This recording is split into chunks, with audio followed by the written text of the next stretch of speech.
পাঁচ দফা দাবিতে বৃহস্পতিবার রাজধানীতে রাস্তা দখল অভিযানে নামে সিপিআইএম। এই কর্মসূচিকে কেন্দ্র করে রাজধানীতে এক মিছিল সংগঠিত করা হয়। মিছিলটি শহরে বিভিন্ন পথ পরিক্রমা করে এক বিক্ষোভ সভায় মিলিত হয়। প্যারাডাইস চৌমুহনী এলাকায় আয়োজিত এই বিক্ষোভ সভায় বক্তব্য রাখেন প্রাক্তন মুখ্যমন্ত্রী তথা সিপিআইএম পলিট ব্যুরো সদস্য মানিক সরকার। তিনি সম্প্রতি জিরানিয়া সংঘটিত ঘটনাবলী সহ বিভিন্ন ঘটনা তুলে ধরে রাজ্যের বিজেপি, আইপিএফটি এবং তিপ্রামথা জোট সরকারকে তীব্র আক্রমণ করেন। পলিট ব্যুরো সদস্য বলেন, জিরানিয়ায় এত বড় ঘটনা ঘটল, কিন্তু মুখ্যমন্ত্রী সেখানে যাওয়ার প্রয়োজন অনুভব করলেন না। তিনি আরও বলেন, উদ্দেশ্যমূলকভাবে হিন্দু মুসলমানের মধ্যে বিরোধ বাঁধানোর লক্ষ্যে ঘটনাগুলি করা হয়েছে।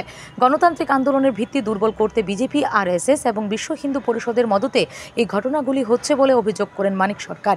তিনি বলেন, পুজোর পরেই গ্রাম থেকে শহর, শহর থেকে গ্রামে এই জনবিরোধী সরকারের বিরুদ্ধে ব্যাপক গণ আন্দোলন গড়ে তুলতে হবে।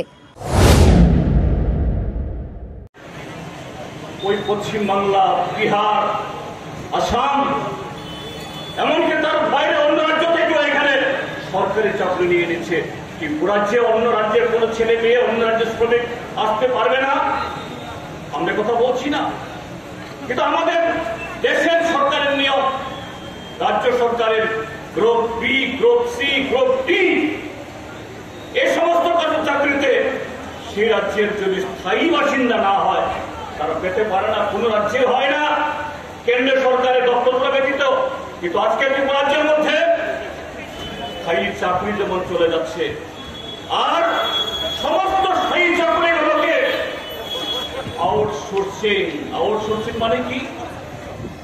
কন্ট্রাক্টরের মাধ্যমে যে শ্রম বা যে কাজ, ধরুন মাসে 1000 টাকা ন্যূনতম বেতন দেওয়া দরকার, 5000 টাকা বেতন দেওয়া দরকার, কন্ট্রাক্টরকে দিয়ে সেই কাজ তার 1/3 বা আরো কম দিয়ে কোন ধরনের সুযোগ সুবিধা বাদ দিয়ে আমাদের রাজ্যের বেকার যুবকদেরকে বঞ্চিত করা হচ্ছে। তাদের অধিকার থেকে তাদেরকে নানাভাবে ঠকানো হচ্ছে।